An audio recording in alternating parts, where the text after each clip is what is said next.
preparations are underway for the demolition of a Florida condominium building that partially collapsed last week ahead of an oncoming tropical storm that could hit Florida by Tuesday.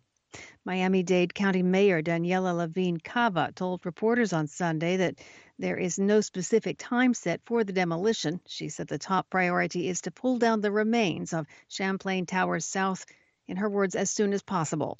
The 12-story building in Surfside, Florida, suddenly collapsed on June 24th. At least 24 people died in the collapse, and 121 are still missing. Tropical storm Elsa, currently over the Caribbean, is forecast to hit Florida by Tuesday morning. Residents of the remaining portion of the Champlain Towers South have long been evacuated, and officials are not letting anyone back into the building. As the last U.S. forces are withdrawn from Afghanistan, the American commander who oversaw last week's withdrawal from Bagram Airfield says he is worried about the territorial advance of the Taliban insurgents trying to take back control of the country.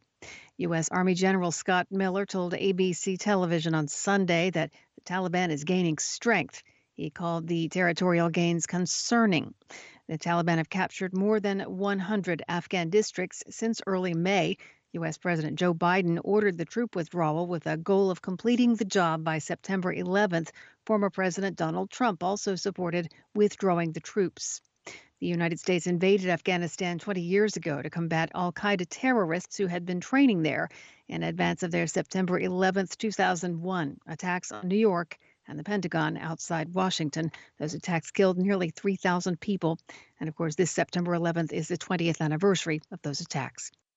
South Africa's former president Jacob Zuma says he will not meet a court deadline to surrender himself to start a 15-month jail term for contempt. He spoke to journalists at his homestead in KwaZulu-Natal province, where hundreds of his supporters are camped outside in solidarity. He said officials cannot expect him to go to jail during the pandemic.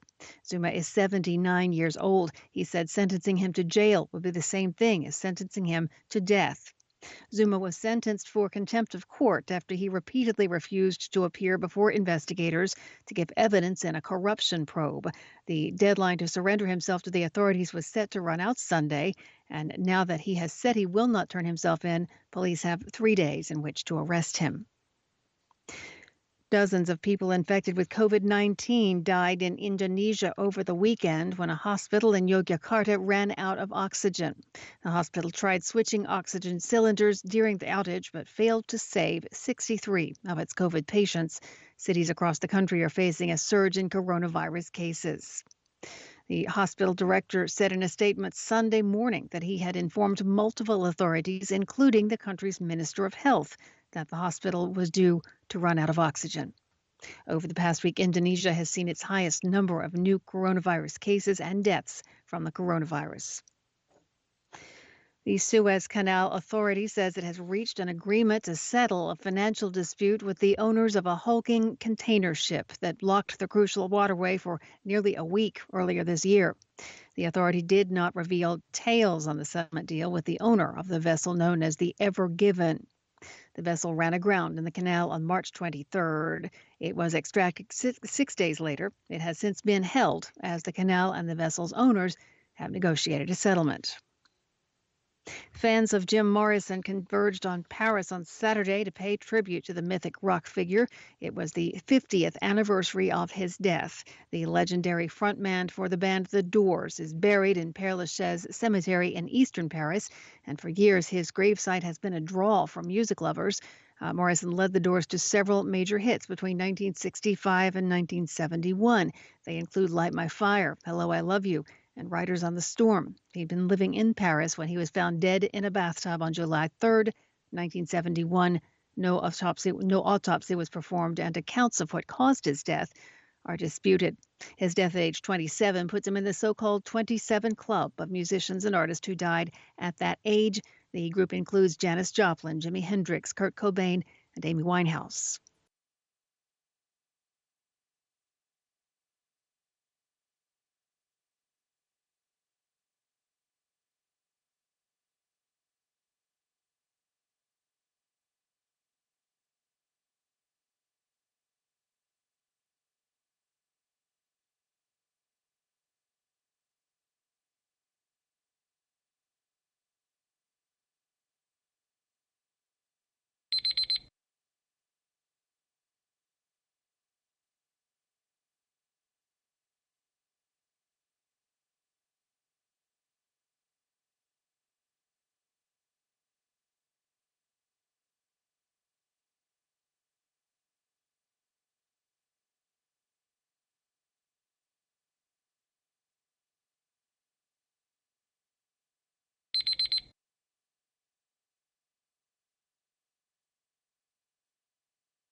Hi, thank you for watching.